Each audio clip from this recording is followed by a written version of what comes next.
Good morning, everybody. Happy Wednesday, middle of the week. And Rural 2IC with another morning chat.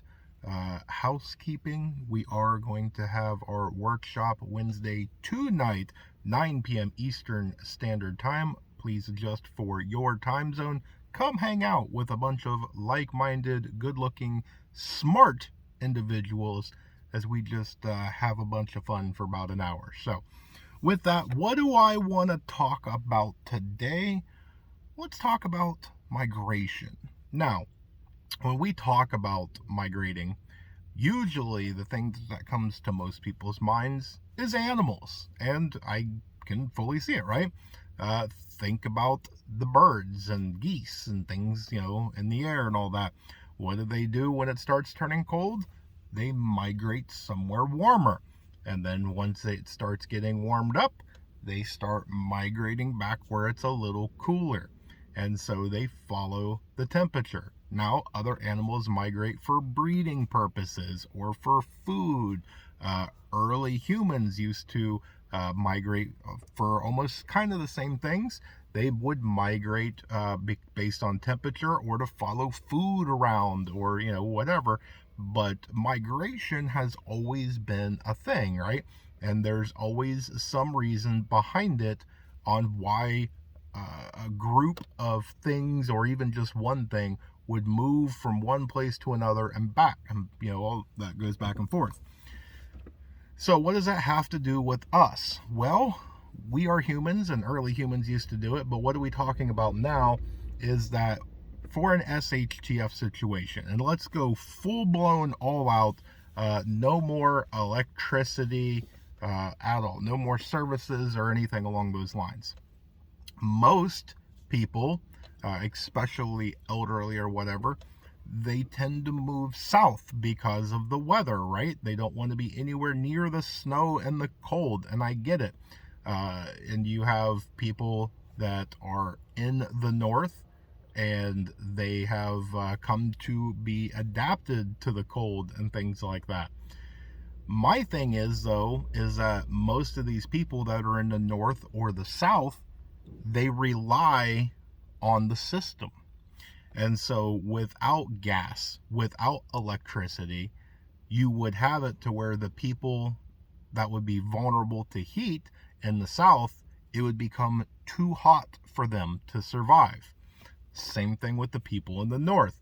It would be too cold for them to survive. Now, I get it. I know I'm going to have people that says, well, I live in the north and I have, a stove and I can toss some wood or pellets or whatever and I can keep warm. That's great. How many stoves do you have? How many, fireplaces do you have and things like that? If you only have one, then what's going to happen if something happens to that? Anything could happen along those lines to where it takes one of those out of the equation, and then do you have none? And maybe you have a fireplace in every room and all sorts of stuff, and hey, that's great, that's awesome. But what happens if your place burns down? Where do you go, right? And so there's a lot when it comes to weather that you're going to have a bunch of people, and think about it, all the people that's not prepared, okay? It's not in the preparedness community. All those people in the north, they're going to need to go to warmer climates. All the people in the south are going to need to go to cooler climates. And I think that if we had some catastrophic SHTF event, you're going to see a great migration where you're going to see a lot of people will go in country and they will make this band right across the center of the country. And then probably what you'll see is it'll go back to old times where they will start congregating around water. They will go coastal.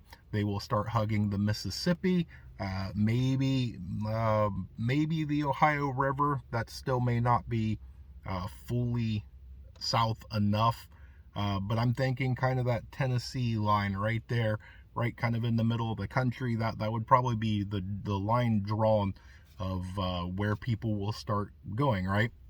And especially if you don't have ways to travel I would say the mountains is going to kind of contain people, right? It's going to be much more difficult to traverse on foot and start trying to cross mountainous regions, even if you're walking on a road, and even if you have a bicycle or something, right? It's going to be a tough go, especially while trying to carry a bunch of supplies and things. So just something to think about on where you are and what you may have to do, or the others around you. Will they be leaving and vacating you, or will they be coming your way and joining you? So just something that I wanted to bring up, but that's what I've got. So I hope you guys have an amazing day. I hope you have a blessed day. Stay tuned because there's more information to come. And with that, please remember, remain united, because we're all prepping in this together.